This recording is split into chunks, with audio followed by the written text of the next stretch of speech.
አንድ እጅግ በጣም አስገራሚ ነገር ገጥሞናል። ይህ አስገራሚ ነገር እስካሁን ድረስ ያላያችሁት አይደለም፣ በብዙ ቦታ ተከታትላችሁታል። እኒህ አባት ሰይፉ ሾው ላይም ቀርበው ነበር፣ የተለያዩ ሚዲያዎች ላይ ቀርበው ነበር። እኒህ አባት ማን ናቸው? አስገራሚው ነገር ምንድን ነው? ወደ እናንተ ይመጣል። አባታችን እንዴት ኖት? ደህና እግዚአብሔር ይመስገን። ማን ልበል ስሞትን? ሌተና ኮሎኔል አምባሳደር ርጃል ኡመር። አንድ አስገራሚ ነገር ስለሱ ሰማን።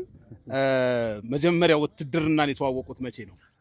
ውትድርና ሳይሆን አርበኛ ነው የተዋወቁት 1928 ዓመተ ምህረት 9ኛ ወር ላይ ነው። ጣሊያን በገባበት በ9ኛ ወሩ ላይ ነው እኔ የገባው። በ19 ስንት? 28 ዓመት 28። አዎ የዛሬ 90 ዓመት አካባቢ እርሶ አርበኝነት ነበሩ። አዎ የጣሊያን ጊዜ ማለት ነው። አዎ ከጣሊያን ስንት ጋር ዓመት ወስ ነበር ያኔ? ያኔ የሶስት ልጆች አባት ነኝ። በእውነት ወደዛ ለመሄድ ወደ አርበኝነት ለመቀላቀል ያበቃኝ ሁለት ነገሮች ናቸው። አንደኛ የአያቴ የባራ ነጋዴ ተብሎ መገደል፣ ሁለተኛ ደግሞ እኔ መንገድ እያለፍኩ እያለ ወደ አጋሮ ከተማ እየመጣሁ ነበር ጨው ለመግዛት። እሺ ባለቤቴ ወልዳ ጨው ለመግዛት በመጣበት ጊዜ መንገድ ላይ የሰው ልጅ እንደቀፎ ተሰቅሎ አየሁት። በጣም ህሊና የተነካ፣ በጣም አዘንኩት።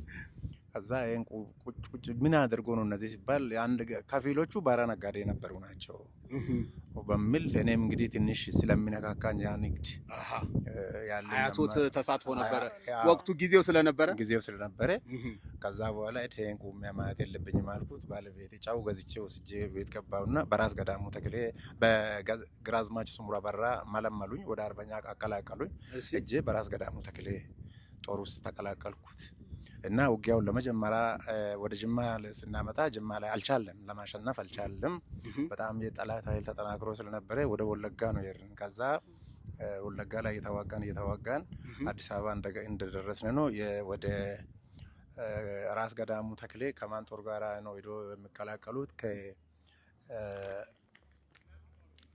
ይሄ ሸዋ ሮቢት ያሉ ሰውዬ ተሰማ እርገጤ ከሳቸው ጦር ጋር ተቀላቀልና ወደ ማጮ ሄድን።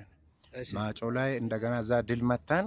ከማጮ ተመልሰን መጣና ሀያል እዚህ ሸዋ ውስጥ ያሉት ላለመገዛት በጣም ፍጹም እኔ መቼም ከምንም በላይ የሚያመሰግነው ጭራሽ መቀመጥና መቆም የከለከሉት የሸዋ ህዝብ የሸዋ አርበኞች ከሚገባ በላይ ሰርቶ ወደኛ አጠቃልሎ አመጡ። ወደ ከፋ ጠቅላይ ግዛት ያውኑ ጅማ ዞን ተጠቃልሎ መጣ። ሚያዝያ 27 ቀን አዲስ አበባ ከተማ ሚያዝያ ወር ላይ ነፃ በሚሆንበት ጊዜ ጅማ ከተማ በጣሊያን እጅ ነበረች እስከ ሰኔ 12 ቀን ድረስ። ሰኔ 12 ቀን ከጠዋቱ 2 ሰዓት ላይ ጅማ ሙሉ በሙሉ በድርድር ነፃ ወጣንና 10800 የጣሊያን ወታደሮች እጅ አሰጥተን እየነዳ ነው እዚህ ሀገር ውስጥ መሽናትም የለብህም ብለን በራሱ መኪና አምጥተን እዚህ ለንጉሱ የሚመሩት አዛዦች ሰጠን።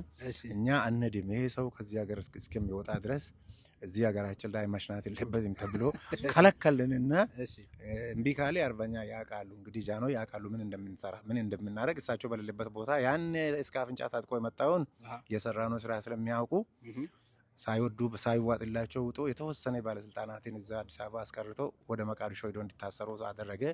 የኛም ወደ ሀገራችን ወደ ጅማ ገዝግሴን በ7 ቀን እኔ ከሁሉ የገረመኝ ይሄ ታሪክ እንዴት ነው ሰዎች አሳማኝ የሚሆነው? ምክንያቱም አሁን እርሶ በጣም ሳይወት ወጣት ኖት፣ ከርሶ ይልቅ እኔ እንደው ጀርገፍ ብያለሁኝና እርሶ በጣም ወጣት ኖት። ሰዎችን አያስገርምም ወይ ይሄ ነገር? ሰዎች ይሄን ታሪክ ሲናገሩ መታወቂያ አይደለም የልደት ሰርቲፊኬት አለኝ። እሺ ይሄ ከጣሊያን ጋር የተዋጋሁበት አለኝ። እሺ ይሄ ከጣሊያን ጋር የተዋጋሁበት አሁን እንግዲህ እናንተም እኔ እንዲህ አይነት ቆመታ ባይኖር ኖሮ እንዲህ አይነት አቋም ባይኖረኝ ኖሮ እናንተም ቆማችሁ አታናግሩኝም። ለዚህ ነው የዓለም ህዝብ ጉድ የተባለበት ተደንቋልና አድናቆትን ያተረፈ። ስንት ዓመት ነው ማለት ነው? አሁን 115 ዓመቴ ነው። በጣሪ አምላክ እና 1903 ነው እኮ ገና ቀንታ ያልወጣት እና ከ60 ዓመት በላይ ሀገሬን በውትድርና ያገለገልኩበት ይሄ መቼ አዲስ ዘመን ጋዜጣ 13 ይወጣ እንደውም ደግሞ ከበፊቱ አሁን ደግሞ ወጣት ሆኑ ልበል። አዎ መሆን አለብኝ። ገና ከሰይፉ ጋር ተወዳድረናል። አሁን ቀጠሮ አለን 10 አመት ሲሞላ ማለት ነው። ትንሽ አመት ይቀረኛል መሰለኝ። ስንት ጊዜ ሆነ ሰይፉ ጋር ከቀረው? ሰይፉ ጋር 6 ነው 7 አመት 7 አመት ሆኖታል። ምንድነው የተወራረዱት? ተወራረድኩት በሚቀጥለው ጊዜ አንተ ጋር አሁን የምታየው ፊት ልጅ ነው ይመጣል። ወይ እኔ 10,000 ብር ነው የምትቀጣ ወይ እኔ 10,000 ብር እቀጣለሁ ተባብለናል። አሁን ትንሽ ይጨምራል። አሁን አባቱ ጋር 2013 እንዲነበሩ ከዚህ አሁን እያማረቦት መጡ። ሌላ ኮፒ ያሉት እንዴ? በደስቲ ደግሞ አንተ ሄድ እያሉ የሚለው አዎ ሌላ ኮፒ አንድ ልጅ አሁን ከኔ ጋር ሰይፉ ጋር የቀረበ እድሜው 15 አመት ሞልቶታል። ያው ነው 15 አመቱ። አዎ 15 አመት ልጅ አሉት ማለት ነው። የ2 አመት ልጅ አለኝ አሁን። የ2 አመት ልጅ አሉት። አዎ በ115 አመቱ በ113 አመቱ የተወለዱት። አዎ አዎ አዎ። አመጋገቡ የጤናው ሁኔታ እንዴት ነው የሚከታተሉት? ጤናዬ በቅርቡ ግፊት ፕሬጀሪ ወላይ ወጥቷል ስሉኝ ደንግጬ እዚህ የሚታከምበት ሕክምና አለ ኮሪያ ሆስፒታል። መርምሩ በደንብ በስፋት አይቶ ይሄ ነገር ውሸት ነው በምግብ ራስን እንዳትጎዳ የሚለው ምክር ተሰጠኝ። እነሱ የሰጡኝ መድኃኒት አላሉ። እንግዲህ የፈረንጅን ቃል ሰምቼ አልትሪም አልኩና አስቀመጥኩ። ነገር ግን አልዋጥኩም። ምንድነው በዋናነት የሚወስድ የኔ ጥያቄሽ? ያ አትክልት ታሳ ከሌለ ደግሞ የተገኘው ለምሳሌ አሁን ከቤቴ ወጥቼ ነው አለ ምግብ ማዘዝ አልችልም። ምክንያቱም መምረጥ አልችልም። ምክንያቱም አውቀዋለሁ እኔ ውጣ ውረድ ውስጥ ገብቻለሁ። እሺ ለመቶ አመታት የቆየባቸው ነገሮች ስለሆነ ከውጭ ሲወጣ ምግብ ብሉኝ አይደለም። ብዙም ቤት ውስጥ አልኖርኩም። ቤት በሚሆንበት ጊዜ ደግሞ እኔ መብላት የሚገባኝ ምግብ እበላለሁ። ክቡራትና ክቡራን ወዳጆች አሁን እያወራን ያለ ነው ከ115 አመት የእድሜ ባለጸጋ አርበኛ ጋር ነው። በእውነት በጣም ነው ማመሰግኖት። ደስ ብሎኛል ስላገኘሁት። እስቲ እንዲጋባብኝ እስቲ እንደው አበስ ያርጉኝ ይመርቁን እስቲ ያለው ፈጣሪ እድሜና ጸጋ ይስጥ። አሜን። ከእድሜ ላይ እድሜ ጨምርልኝ። አሜን። ከኔ በላይ ያኑሪ። አሜን። ዘረኝነት በውስጤ አይግባ።